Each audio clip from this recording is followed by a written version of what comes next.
안녕하세요. 가볍게 책 한 권 채널이에요. 오늘은 많은 분들이 인생소설 중 하나라고 꼽으시는 양비자님의 모순을 여러분과 함께 읽어보려 합니다.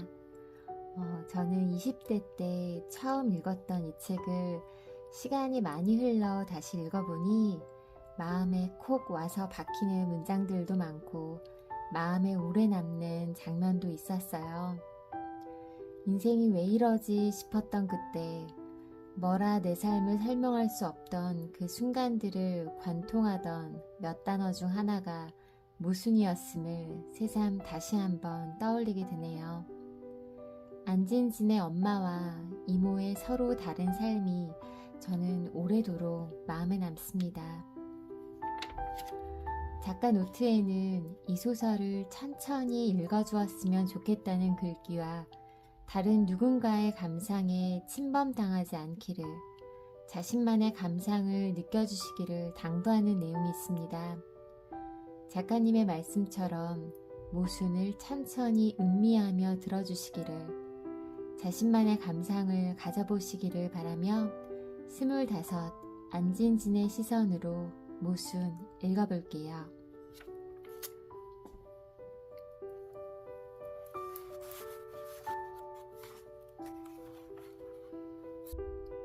이 거짓말들. 유달리도 버스가 오지 않았다. 오지 않는 버스를 기다리는데 문득 이마에 빗방울이 닿았다. 그리고 곧바로 볼에도 콧잔등에도 1초 간격으로 빗방울이 떨어졌다. 뒤를 돌아보니 처마를 길게 뺀 상점들이 있었다. 망설이지 않고 처마 밑으로 비를 피했다. 느닷없는 비를 만난 다른 사람들도 다 그렇게 했다. 그때까지 내가 잘못한 일은 하나도 없었다. 그러나 내게 처마를 빌려준 가게가 바로 꽃집이었다. 게다가 내 주머니에는 1시간 전에 사장에게서 받은 약수한 월급이 들어있었다. 장미꽃쯤이야 라고 나는 생각했다. 오늘이 그 유명한 4월 1일 만우절이라는 사실을 상기하고 한 일은 아니었다. 월급을 받은 날 장미꽃 한 다발쯤 산다고 해서 세상이 잘못될 일은 하나도 없었다. 그래서 나는 꽃을 샀다. 하필이면 그 유명한 4월 1일 만우절 오후 7시 15분에. 그 다음에도 내 잘못은 없었다.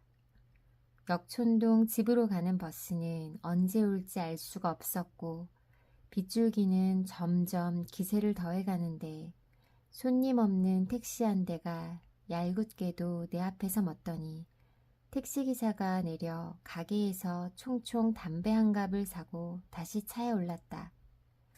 볼일을 마친 택시가 바로 떠나주었더라도 아무 일이 없었을 것을. 기사는 아주 느린 동작으로 담뱃갑에 금색 띠를 풀고 역시 아주 느린 동작으로 윗부분 은박지를 느릿느릿 개봉하고 다음엔 아주 천천히 담배 한 개비를 꺼냈다. 그러고도 라이터를 찾는데 1분, 불을 붙이고 창문을 여는데 1분, 나는 기어이 그 택시의 뒷문을 열고 올라타 버렸다. 내 주머니에는 아직도 약수한 월급이 아주 많이 남아 있었다. 청담동. 그랬다. 나는 역촌동이라고 말하지 않고 청담동이라고 말했다. 아무도 이유를 묻지 않았지만 나는 스스로에게 그 까닭을 말하지 않고는 못 견디는 사람이었으므로 이렇게 자신에게 해명했다. 강북의 역촌동까지 택시로 가는 일은 낭비였고 기본 요금으로 해결할 수 있는 청담동을 가는 것은 순리에 맞는 일이었다고. 우중에 빨간 장미 꽃다발을 들고 헤매는 것은 장미꽃에 대한 예의가 아니라고. 4월 1일 만우절 저녁에 내가 취한 행동은 이제까지 자세히 설명한 것처럼 모든 일이 다 우연이었다. 나는 가만히 있었는데 우연히 자꾸 나를 그렇게 몰아갔다. 버스가 그랬고, 비가 그랬고, 장미꽃이 그랬으며 마지막에는 택시기사가 그 우연을 완성시켰다. 자로 잰 듯이 빈틈없는 우연. 거짓말이 아니다. 만우절이긴 했지만, 아니 만우절이니까 더욱. 아이고, 그런 거짓말이 어딨어요. 50여 년 전 오늘 나의 외할아버지가 산부인과 의사에게 던진 그 말씀은 야단스럽게 손사래까지 쳐가면서 거의 외치듯이 던진 그 말씀은 아주 오랫동안 집안 사람들에게 우스갯소리로 전해졌다. 외할아버지는 그것으로도 모자라 거기다 한 말씀 더 보탰다. 만우절이라고 의사들까지 거짓말하면 됩니까? 딸 쌍둥이가 나왔다는 의사의 점잖은 전가를 대뜸 거짓말로 몰아붙인 외할아버지는 한꺼번에 둘씩이나 생긴 딸 자식을 실물로 보고도 한참 동안 믿기지 않는다는 표정이었다.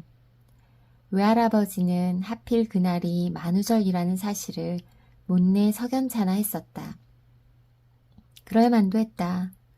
외할머니는 결혼 후 5년 동안이나 아이를 못 낳고 있다가 겨우 임신을 했는데 10달 내내 아주 빈약한 배를 내밀고 다녀서 외할아버지로 하여금 진정 임신인가 하는 의심까지 하게 만들었다는 것이었다. 그런 뱃속에 딸 자식이 하나도 아니고 둘씩이나 들어앉아 있었다니. 만우절의 싱거운 장난도 아니라면 그러면 이것은 횡재인가 횡액인가. 그리고 25년 뒤에 4월 1일 딸 쌍둥이를 한날 한시에 혼인시키는 결혼식장에서 외할아버지는 이렇게 말씀하셨다고 했다. 한꺼번에 주신 자식이니까 보낼 때도 한꺼번에 보내야죠. 거짓말처럼 오늘 깨끗하게 치워버리기로 했습니다. 이로써 외할아버지는 쌍둥이 딸들 일생의 가장 중요한 두 기념일을 4월 1일 하나의 날로 묶어버리는 아주 특별한 일을 해치우신 분으로 후손에 영원히 기억되었다. 그리고 오늘 또 하나의 4월 1일 나는 엉뚱하게도 청담동 이모집 대문 앞에 서 있다.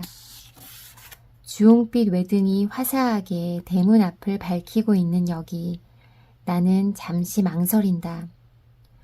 평소에 나는 이런 식으로 아무 이유나 붙여서 이모집을 스스럼없이 드나드는 만만한 조카가 아니었다. 나를 좋아하는 이모가 몇 번씩 전화를 하면 마지못한 듯이 달려오기는 했지만 이처럼 엉뚱하게는 결코 아니었다. 게다가 오늘 같은 날은 더욱 여기에 올 일이 아니었다. 오늘은 이모에게 아주 특별한 날이었다. 생일과 결혼기념일이 겹친 날. 이모에게 특별한 날이면 나의 어머니에게도 똑같이 특별한 날일 수밖에 없었다. 그것이 두 사람의 겹친 운명이었으니까. 그런데 나는 집에 있지 않고 여기에 있는 것이었다. 할 수 없는 일이었다. 어차피 여기에 와 있고 더더욱이 장미꽃을 들고 어머니에게 간다는 것은 말이 안 되는 일이었다. 우리 집에선 그랬다.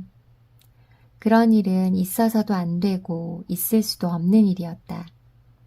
장미꽃을 주고받는 식의 삶의 화려한 포즈는 우리에게는 전혀 익숙하지 않았다. 가난한 삶이란 말하자면 우리들 생활에 절박한 포즈 외엔 어떤 것도 허락하지 않는 삶이란 뜻이었다. 이모는 집에 있었다.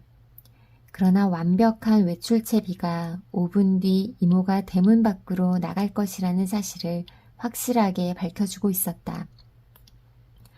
세상에, 너한테 오늘 같은 날 이처럼 아름다운 꽃다발을 받다니. 이 꽃 먼지가 되어 쓰러질 때까지 나 영원히 간직할 거야. 정말이다. 두고 봐라. 이모는 그런 사람이었다.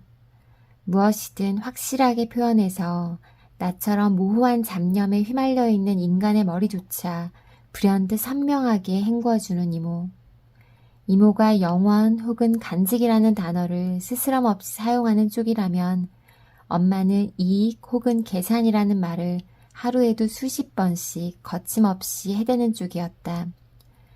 그렇지만 이익이 많아 계산할 것이 평생 넘치는 쪽은 단연 이모였다.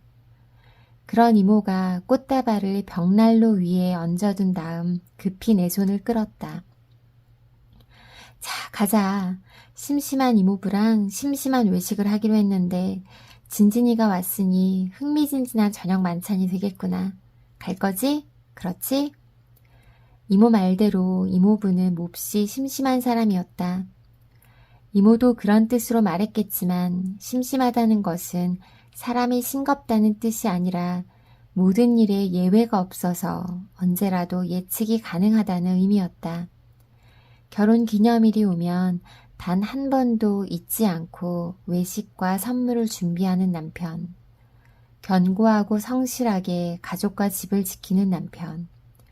이모부는 그런 일들이 너무나 당연한 것이어서 아내에게 생색을 낼 필요조차 못 느끼는 남자였다.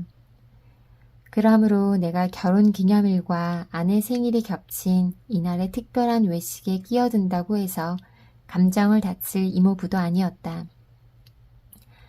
나는 어쩐지 이모의 청을 거절할 수 없었다. 나는 이모가 원하는 대로 하기로 했다. 이모가 운전하는 차를 타보는 것은 정말 오랜만이었다. 어려서는 자주 이모의 차에 담겨서 이모 집으로 옮겨지곤 했었다.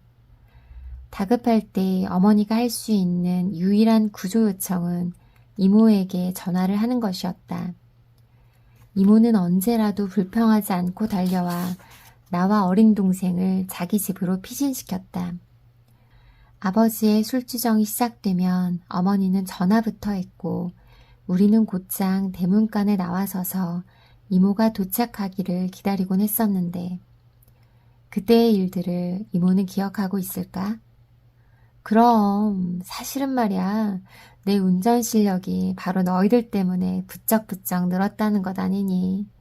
속도 위반, 신호 위반하는 것도 다 그때 배웠단다.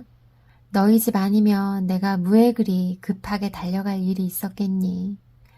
그때는 말이야 삐요삐요 하는 구급등 있잖아.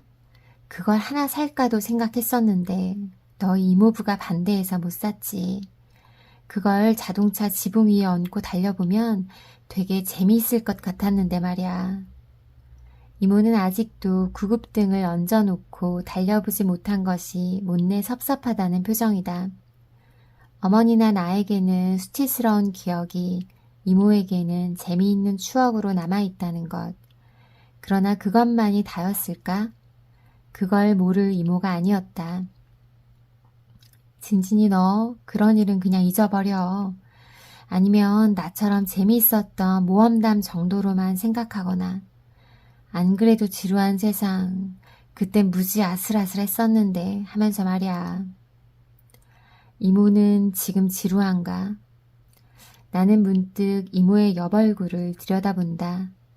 엄마보다 적어도 10살은 젊어 보이는 이모. 그렇게나 똑같아서 부모도 다 자랄 때까지 구별하기 어려웠다는 두 사람은 이젠 따로 설명이 있지 않는 한 쌍둥이인 줄 알기가 어렵다. 그저 많이 닮은 언니거나 동생이라고들 생각한다. 물론 어머니 쪽의 언니다.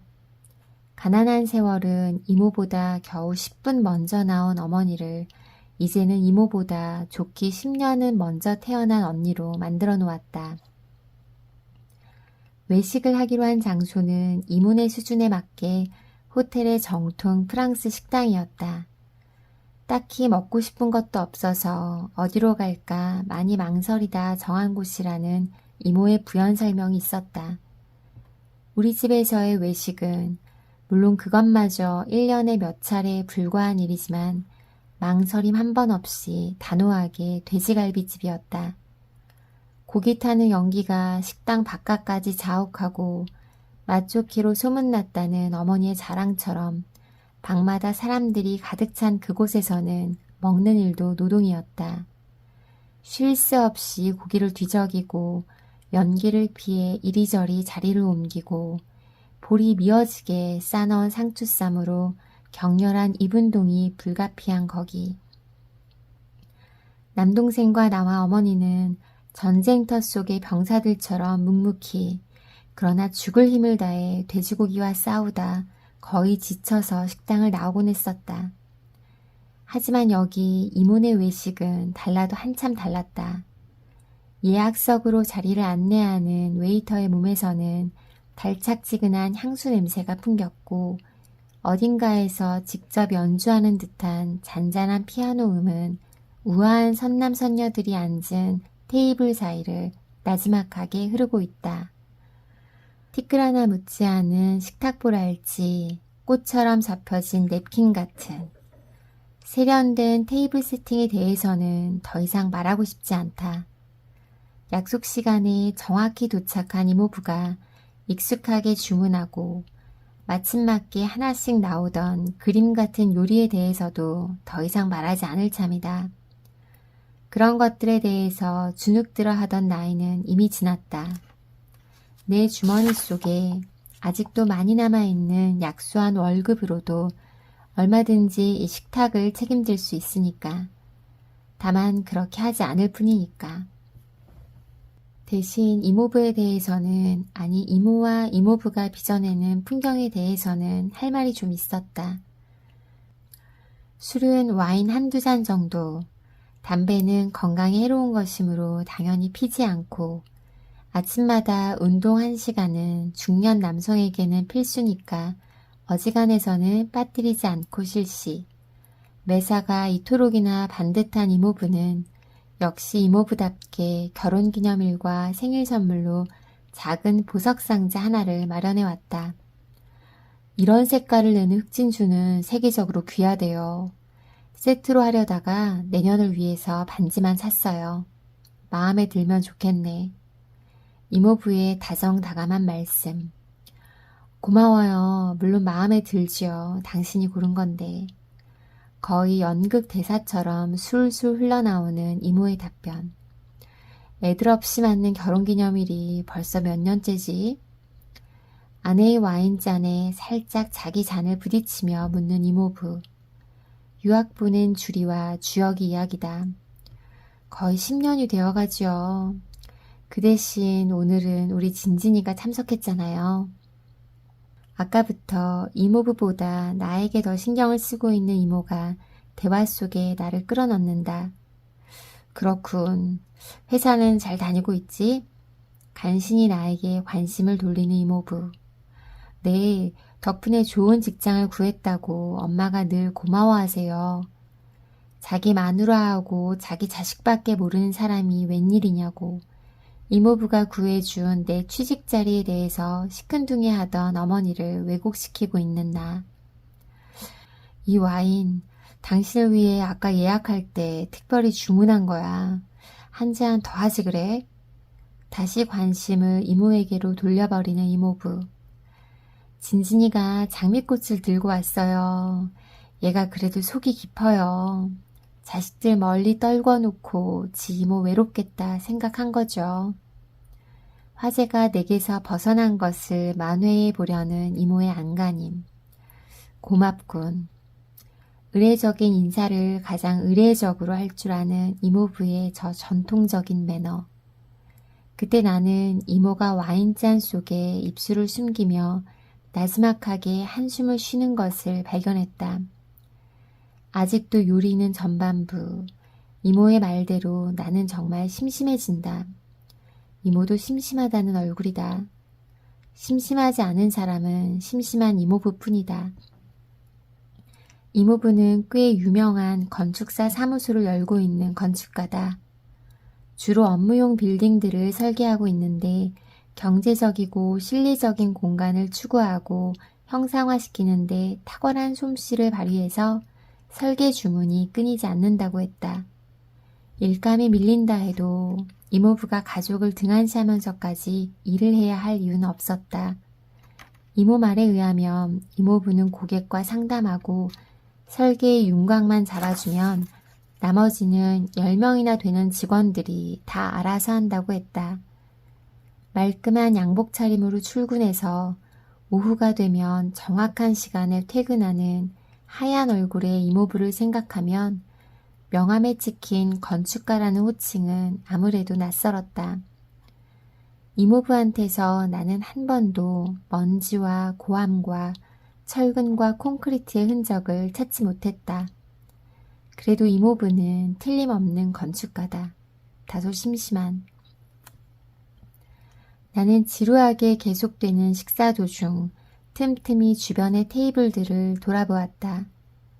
그 많은 테이블마다 어쩌면 그리도 한결같은 평화만이 존재하는지 의견이 엇갈려 쥐고 있던 술잔을 하다못해 무릎 위에 냅킨이라도 집어던지며 목소리를 높이는 손님은 한 사람도 없다.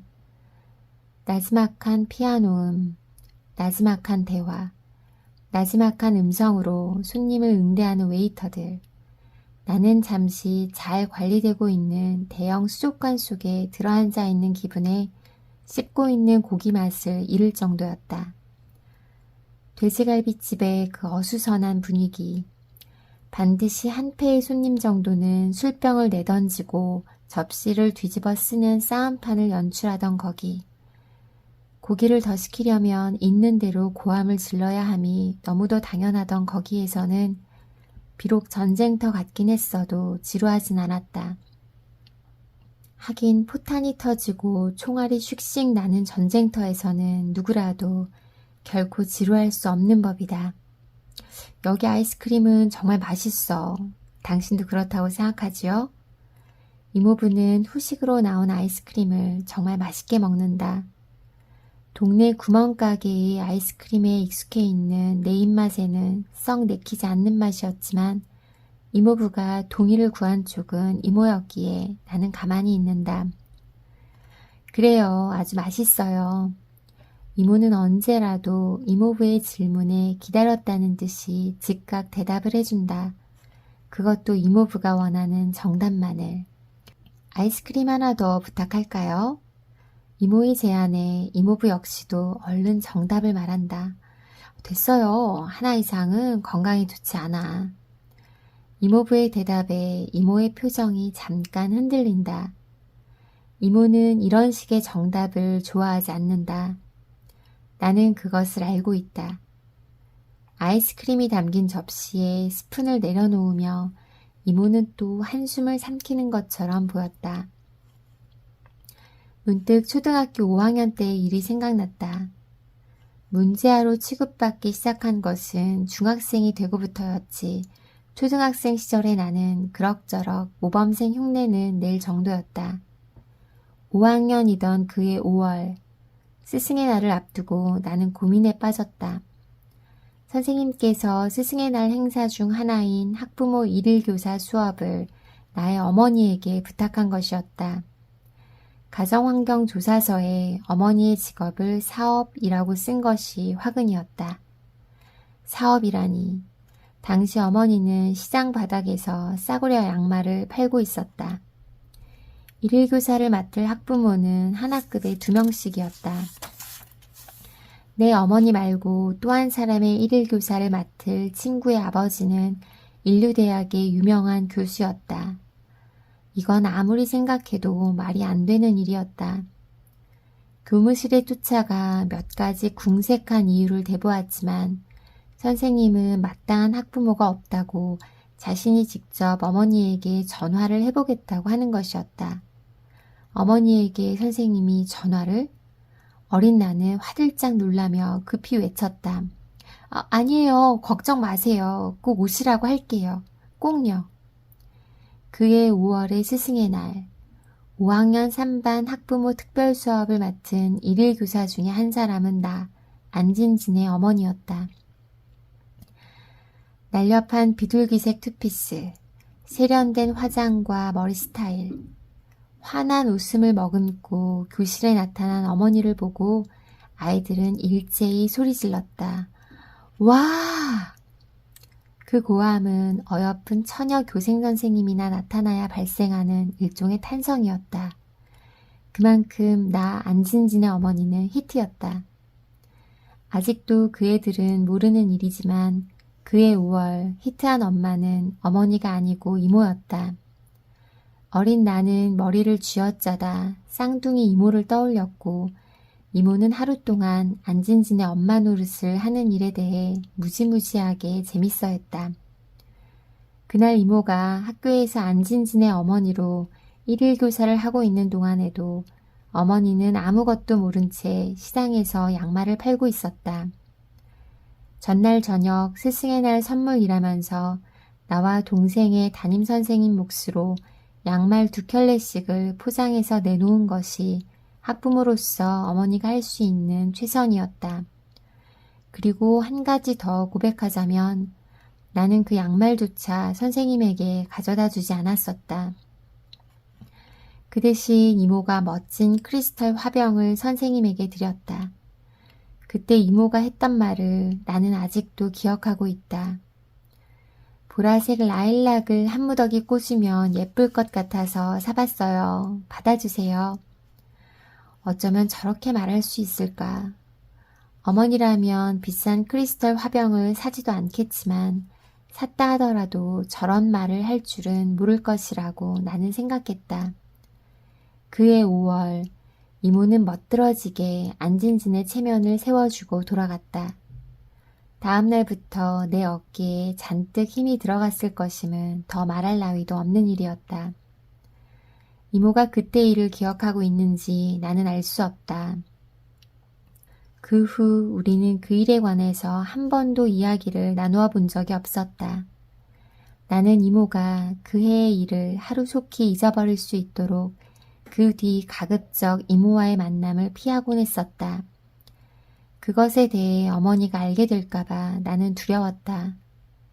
어머니가 받을 상처를 염려했다기보다 내가 한 일에 대해 변명할 수 있는 말을 찾아내지 못해서였다. 잘못했다고, 내가 정말 나빴다고 흑흑 흐느껴 울면서 엄마가 내 엄마인 것이 부끄러웠다고 비수 같은 진실을 토로하는 어리석음은 결코 범하고 싶지 않았다.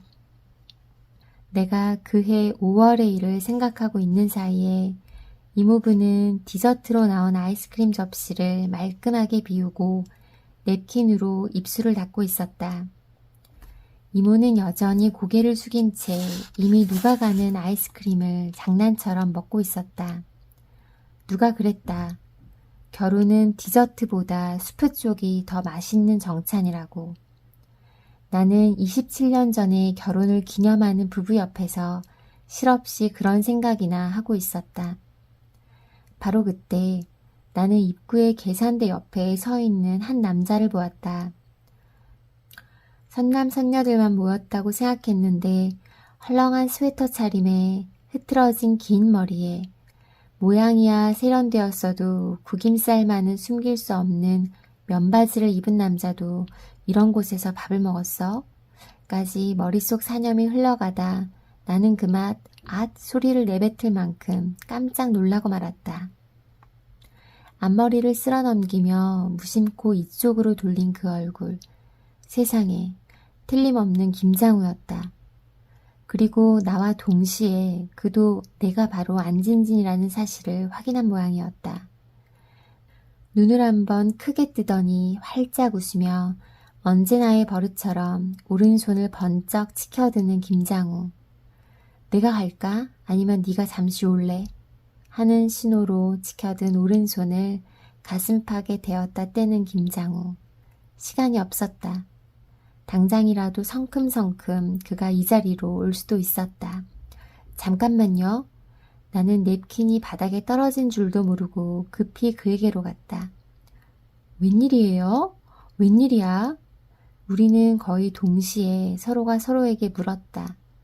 왜 그랬을까? 왜 화려한 호텔의 프랑스 식당에서 만난 것을 두고 그리도 절박하게 웬일이에요? 라고 물어야 했을까? 그러게 말이야. 긴급 투입된 임시 가이드라고나 할까? 장호형 호출받고 이제 막 왔어. 자기 대신 용산 어디에 저 손님 좀 모시라고.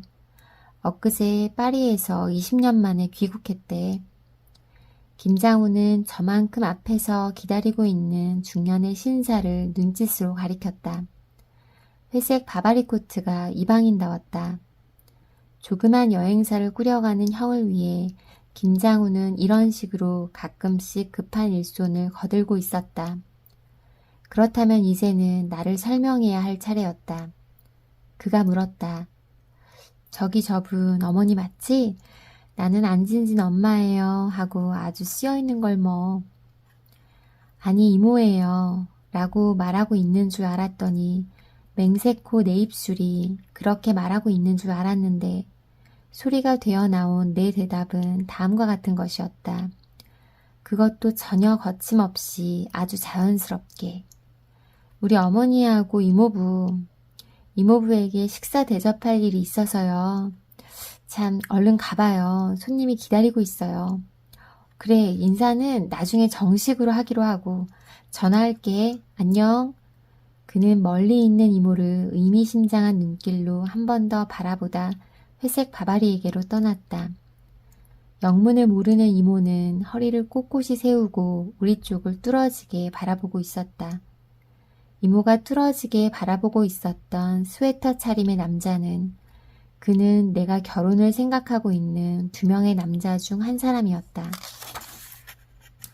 그리고 나는 초등학교 5학년 때와 똑같은 거짓말을 어쩌면 결혼할지도 모를 남자에게 느닷없이 자신도 모르는 사이에 던져버리고 말았다.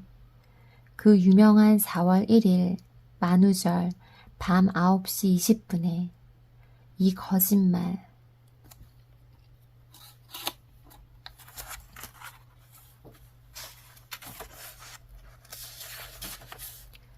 오래전 그 10분의 의미. 무더웠던 7월이 지나고 8월이 되자 더위가 한 곱이 꺾였다. 아직 그럴 때도 아닌데 아침 저녁으로는 서늘하기까지 했다. 이상저온 현상이라고 했다. 지난번 폭염도 대단했는데 그때도 기상대는 이상고온이라고 설명했다. 무엇이든 지나치면 다 이상한 것이라는 뜻일 터였다. 모 소로소로 아키 데스네. 오덴기가 이 데스네. 벌써 가을입니다. 날씨가 좋지요? 9월에 일본인들을 상대하는 식품점으로 바꿀 계획인 어머니가 연습하고 있는 문장이 8월에 이미 어울리고 있었다. 날씨야 제멋대로 이건 말건 어머니는 세수를 하면서도 밥을 먹으면서도 늘 일본말을 중얼거렸다. 이라시아이마세 호시모노와 민나 소로에떼이마스. 어서 오세요. 원하는 것은 다 있습니다. 어느 날 밤 이모한테서 걸려온 전화를 받으면서도 어머니는 여보세요 대신 이라시아이마세 라고 외치다가 하하 씩씩하게 웃었다. 일본말 좀 배운다. 왜냐고? 국제적인 사업가한테 일본어는 필수니까. 너같이 팔자 편한 마나님은 몰라도 되는 일이니 용건이나 말해. 웬일이야? 집으로 전화를 다 하고. 전화 저편에서 이모가 뭐라 항의를 하는 모양이었다. 내가 언제 맨날 바쁘다고 그랬니? 너야말로 꼭 양말 한 탓을 사겠다는 손님 상대하고 있으면 전화를 하더라. 한 켤레도 아니고 한 타스를 산다는데 한가하게 너하고 노닥거릴 시간이 어딨어. 어머니는 전화를 바꿔주고도 방에서 나갈 생각을 하지 않는 나를 힐끗 쳐다보았다. 그래도 나는 꿈쩍하지 않았다. 이모와 나 사이가 다소 특별하다는 것을 어머니도 알고 있다. 이모는 나한테서, 나는 이모한테서 서로의 집안 사정이 어떻다는 정보를 얻는다. 이모와 내가 아니라면 우리 두 집안은 한층 더 소원했을 것이다. 그렇지만 지난 결혼기념일에 내가 이모에게만 장미꽃을 한 다발 사다 준 것까지 어머니가 알고 있지는 않을 것이었다. 이모는 의외로 생각이 깊은 사람이다. 이모가 내일 저녁에 집으로 초대한댄다. 며칠 전에 줄이랑 주혁이 왔대. 시장 노는 날은 귀신같이 외우고 있어서 간다고 그랬다. 이모부도 없대니까 한번 가보지 뭘. 이모의 초대를 전하면서 어머니는 애써 심드렁한 척한다.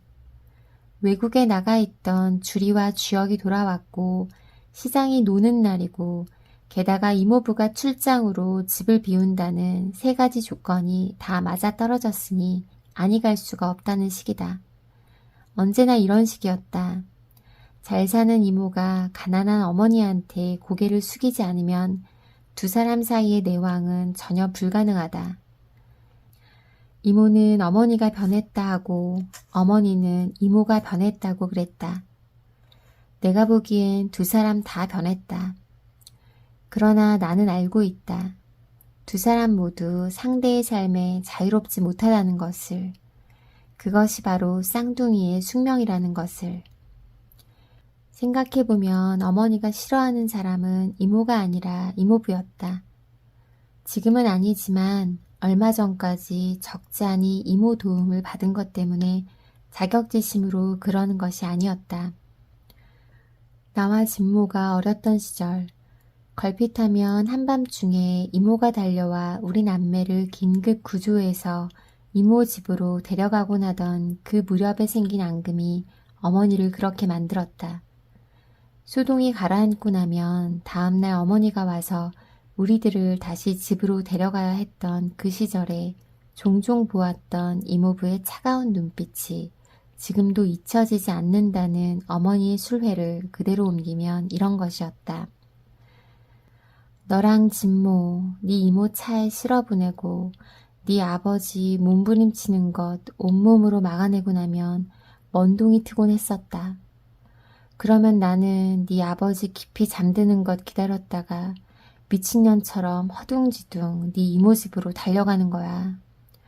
너 그때 1학년이어서 새벽에 데리러 가지 않으면 학교를 못 보내는데 어떡하겠니? 나라고 그 짓을 하고 싶어서 하겠니? 방 하나 부엌 하나 딸랑 있는 집구석에서 애비가 그 난리를 치기 시작하면 너는 부엌으로 숨고 어린 진모는 놀라서 경기를 해대고 이러다 어린 것을 죽이겠다 싶어서 이모를 부르는 것인데 물론 나도 생각이 있는 년인데 꼭두 새벽부터 남의 집에 가서 벨 누르려면 미안해서 꼭 손모가지가 오그라드는 기분이었지. 하지만 어쩌누.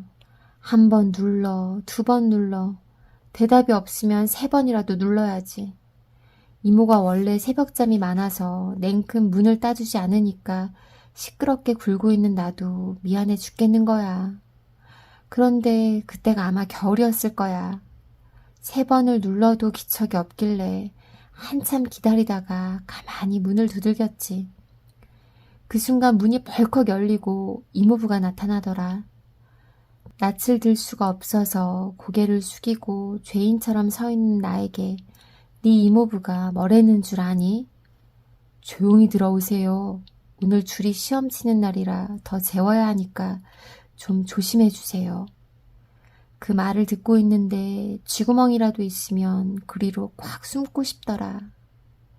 또 언제더라?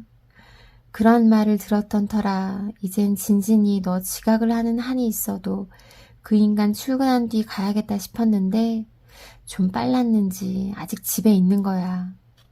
둥그런 식탁에 너, 진모, 주리하고 주혁이 그리고 이모부가 밥을 먹고 있는데 세상에 통통한 갈치구이 접시 자기 앞에 딱 모셔놓고 가시 발라서 주리 한 번, 주혁이 한 번, 또 주리 한 번, 주혁이 한 번. 이번엔 먹고 싶어 저렇게 빤히 쳐다보고 있는 우리 진모 한 젓가락 떼어주려나 옆눈으로 지켜봐도 또 주리 한 번, 주혁이 한 번 이러는 거야. 그걸 보고 있으려니 내 속에서 뜨거운 불이 확확 솟구치더라. 내 새끼들 부모 잘못 만난 죄로 이런 수모를 당하는구나 싶으니까 눈앞에 보이는 게 없더라. 어머니의 탄식을 빌리지 않더라도 갈치 사건이 있던 날의 기억은 내게도 남아있었다. 그날따라 어머니가 아직 밥도 다 먹지 않았는데 나와 진모의 손을 아프도록 꽉 쥐고 인사도 없이 이모 집을 나왔던 것도 기억하고 있다. 그러나 이모부에 대한 내 생각은 다른 것이었다. 물론 그 시절이 지난 뒤에 홀로 정리한 생각이지만 우리가 이모부를 비난할 근거는 어디에도 없었다. 주리와 주혁이는 이모부의 자식들이었고 나와 진모는 술주정뱅이의 자식들이었다. 이모부가 누구를 더 사랑했겠는가. 생선살 한 젓가락 우리에게 떼어주기를 아까워했던 이모부지만 아버지의 사업 자금으로 갈치 100마리, 아니 1000마리, 10,000마리 살만한 돈을 빌려주었고 결국 돌려받지 못했어도 별다른 불평을 하지 않았던 것을 어머니는 왜 잊고 있는지 모를 일이었다. 그때나 지금이나 진모처럼 갈치를 탐하는 식성이 아닌 탓에 내가 이모부에게 관대한 평가를 내리고 있는 것은 아니었다. 사람들은 작은 상처는 오래 간직하고 큰 은혜는 얼른 망각해버린다. 상처는 꼭 받아야 할 빚이라고 생각하고 은혜는 꼭 돌려주지 않아도 될 빚이라고 생각하기 때문이다. 대부분의 사람들은 인생의 장부책 계산을 그렇게 한다. 거기에 비하면 이모는 자신의 언니를 참담한 불행 속에 넣은 사람임에도 언니의 남편, 즉 나의 아버지에 대해 우호적이었다. 어려서부터 나는 이모와 어머니가 만나 이야기하는 자리에 함께 끼어있길 좋아했다. 똑같이 생긴 두 사람이 각자 다른 옷을 입고 각자 다른 머리 스타일을 하고 앉아있는 모습을 보는 일은 아무리 되풀이되어도 지겹지가 않았다. 기억하기로 두 사람은 각자의 집에서 만났을 때보다 외갓집에서 다른 식구들과 어울려 만날 때 훨씬 정다웠다. 그럴 적에 두 사람은 어린애처럼 별것 아닌 일에도 손을 마주잡고 웃음을 터뜨리곤 했다. 만우절날 쌍둥이 딸을 낳고 만우절날 쌍둥이 딸을 한꺼번에 결혼시킨 바 있는 외할아버지는 딸들의 친정 나들이를 몹시 좋아하여서 내가 그러는 것처럼 한시도 딸들 곁을 떠나려 하지 않았다. 아니, 나보다 더했다.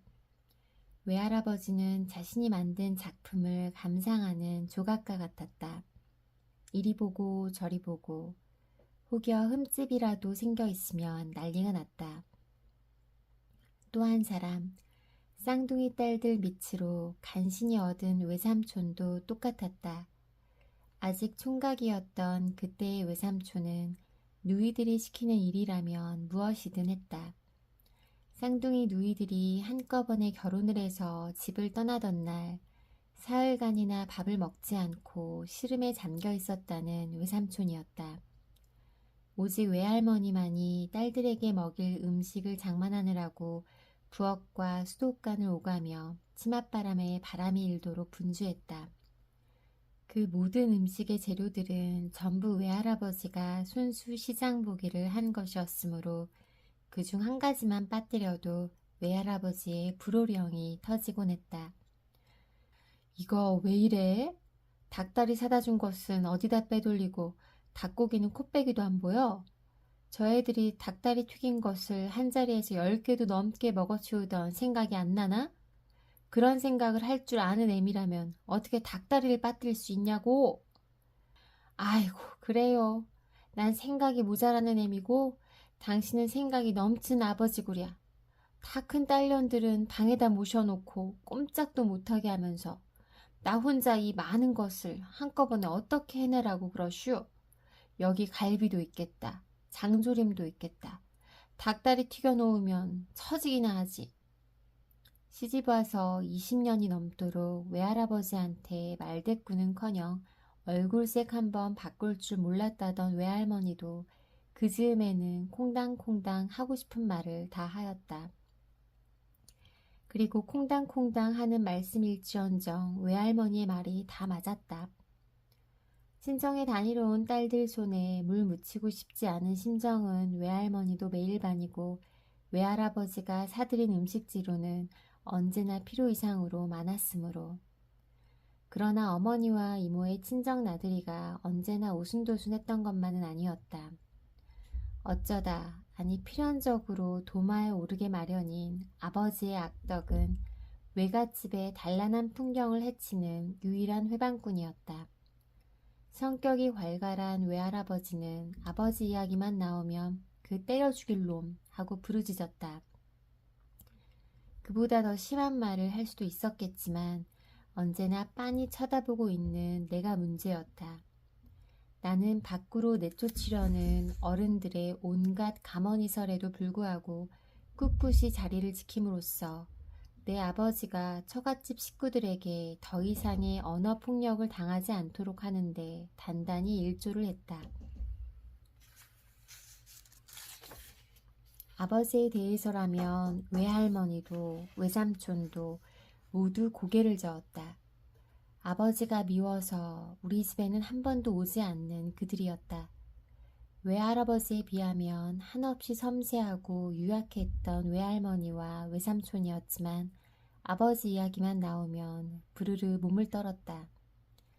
제 서름에 겨운 어머니도 이야기 처음에는 맹렬히 아버지를 비난하고 나섰다. 말하자면 눈물 콧물 닦아가며 아버지가 어떤 일들을 저지르고 다니는지 설명하는 어머니의 애처로운 모습이 도화선이 되는 셈이었다. 그렇게 해서 시작된 내 아버지의 성토대회에서 가장 중립적인 입장을 유지하는 사람은 이모였다. 본래는 얼마나 착한 사람이었어. 술이 잘못이지. 술만 잡수지 않으면 천하에 그만한 사람이 없잖아. 형부도 괴로울 거야. 본래 착한 사람이 마누라 팔뚝이 분질러지도록 팬다니? 술 마신다고 다 그런데? 괴로운 것 아는 사람이라면 얼른 정신을 차려야지. 지 마누라하고 새끼들 생각하는 마음이라면 혀를 깨물고라도 술을 끊어야지.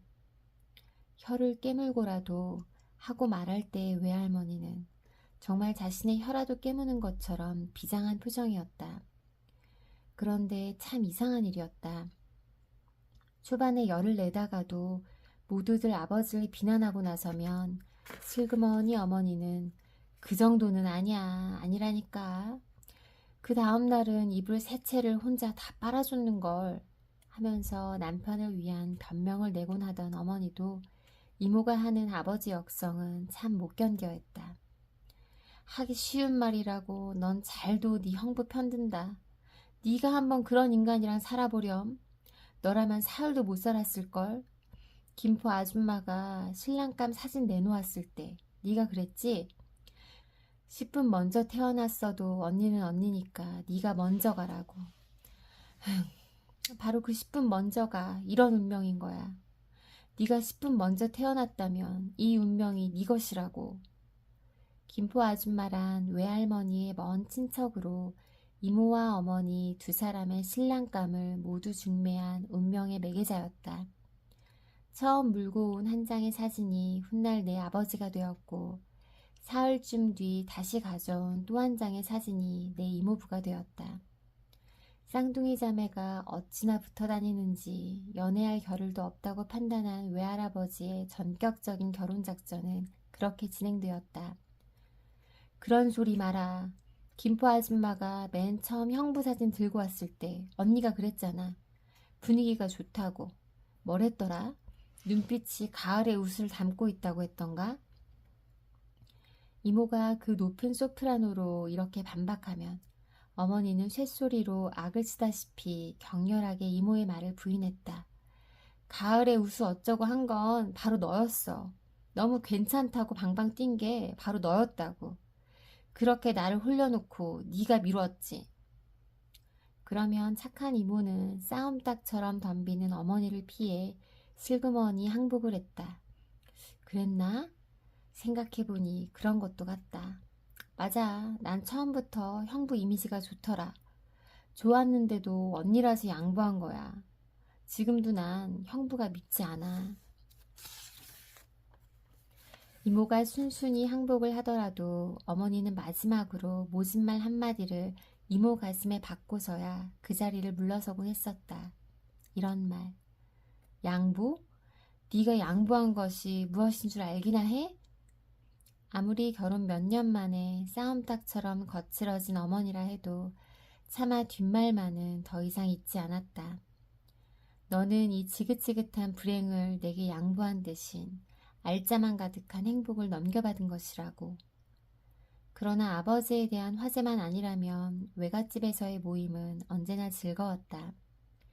어머니와 이모는 손붙잡고 자리에 누워 자신들의 어린 시절 이야기에 새벽이 오는 줄도 몰랐고 그 옆에서 외할머니는 딸들의 기억을 정정하기도 하고 첨가하기도 하면서 자다 깨다 했다. 옆방에서는 외할아버지가 어린 외손주들 오줌 수발 드느라고 연신 들락거렸다. 어머니와 이모와 외할머니의 두런거리는 말소리가 아련히 멀어졌다 가까워졌다 하는 것을 느끼면서 잠속에 빠져드는 기분은 말로 설명할 수 없을 만큼 달콤했다. 어머니가 울거나 소리치지 않고 오랜 시간 말하는 것을 들을 수 있는 거의 유일한 기회가 어린 안진진의 외갓집 나들이였다. 어렸지만 깜찍했던 나는 어머니와 진모와 함께 아예 외갓집에서 살아버리는 방법도 그때는 진지하게 연구하곤 했었다. 그렇지만 아버지의 우수에 찬 눈빛을 더 이상 보지 못한다는 것도 어린 나에게는 큰 괴로움이었으므로 그 연구는 항상 중간에 폐기되곤 했었다. 이처럼 오순도순했던 외갓집 풍경도 아버지의 폐악이 굳어지면서 점점 뜸하게 연출되었다. 가족 중 누구 하나의 불행이 너무 깊어버리면 어떤 행복도 그 자리를 대체할 수 없는 법이었다. 어머니도 점차 외갓집 발길을 끊었다. 무소식이 희소식이에요. 그런 줄 알고 걱정 마세요. 가끔씩 외갓집에서 전화가 걸려오면 어머니는 그 말 외엔 아는 것이 없는 사람처럼 똑같은 말만 되풀이했다. 우리 집이 무소식이 희소식이었을 때 이모네는 소식마다 기쁜 소식이었기에 어머니는 외갓집에 대해 더욱 말을 잃어갔다. 우연히 우리 집에 들렀다가 아버지의 폐악을 목격한 외할아버지가 그 괄괄한 성격대로 한판 붙으려다 멱살도 잡아보기 전에 쓰러져 버린 사건이 있은 후로는 안씨핏줄인 나 안진진과 안진모의 외갓집 출입은 금기나 마찬가지가 돼버리고 말았다. 외할아버지는 그 후 자리에서 일어나지 못했고 쓰러지기 전 외할아버지가 아버지를 향해 지른 대가리 일성은 바로 이것이었다. 야 이놈아 덤벼라 덤벼. 나한테 한번 덤벼봐. 이모네 집은 큰 길에서 멀리 떨어져 있어 버스를 타고 가면 10분 정도는 걸어야만 했다. 자동차를 수족처럼 부릴 수 있는 그 동네 사람들한테는 거리의 소음과 매연, 난사팜 등에서 멀리 떨어지면 떨어질수록 좋은 집이었다. 여름철의 낮은 지겨울 정도로 길었다. 예년의 8월처럼 푹푹 찌는 무더위는 아니어서 석양 무렵 한적한 고급 주택가를 걷는 일은 그리 나쁘지 않았다. 높은 담장과 담장 너머의 푸르른 나무들, 가끔씩 느린 속도로 옆을 스쳐가는 검정색 승용차, 말 안 듣는 자식들을 향해 내지르는 거친 엄마들의 악다구니 하나 없는 고요한 그 길의 끝에 누군가 서 있었다. 거기서 왼쪽으로 꺾어 들어가면 이모 집이었다. 나는 그가 누구인지 금방 알아보았다. 진모였다. 진모라면 내가 초인종을 눌러두지 않는 한 저 혼자 이모 집에 들어갈 위인이 못 되었다. 내 퇴근 시간을 알고 있으니까 이제쯤 도착할 것이라는 시간 계산을 마치고 저기 서서 나를 기다리고 있는 것이었다. 길의 끝에 서 있는 진모를 향해 마주 걸어가면서 나는 콧날이 찡해지려는 것을 애써 참았다. 낯선 곳에서 낯설게 만나는 혈육은 언제라도 늘 안쓰럽게 보이는 법이었다. 난 안 가. 아니 못 가. 내가 다가가자 진모는 앞뒤도 없이 불쑥 말했다.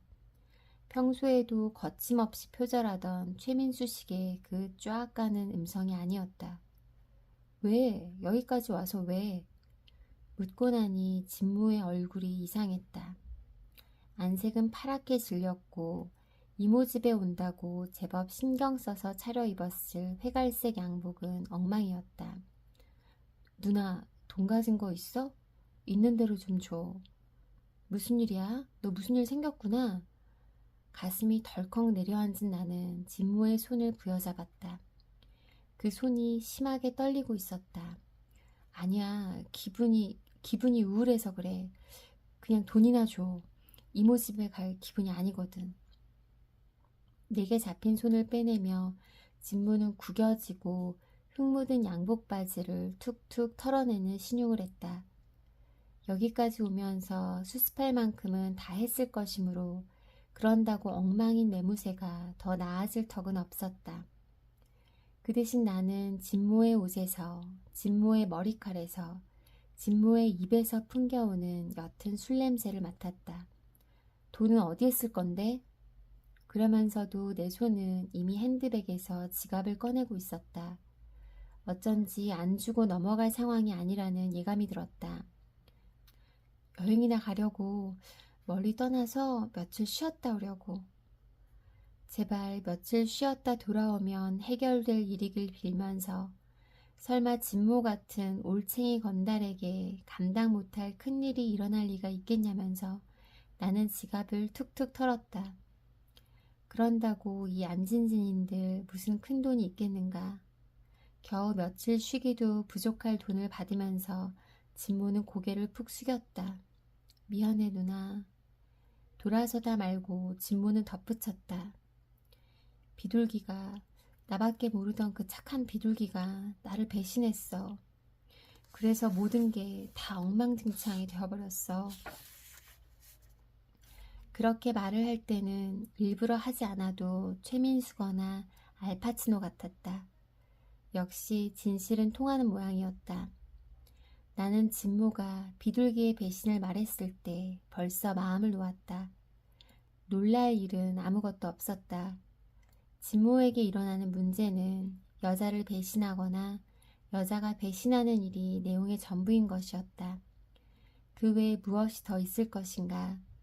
사랑의 배신자를 처벌하는 방법은 간단하다. 잊어버리는 것이다. 그것도 아주 완벽하게.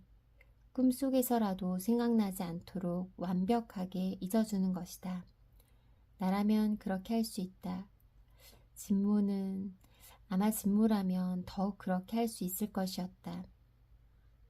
비둘기의 배신으로 보스의 꿈은 조금 무의미해졌겠지만 그 꿈을 충동질해줄 다른 여자가 또 나타날 것이 틀림없으므로.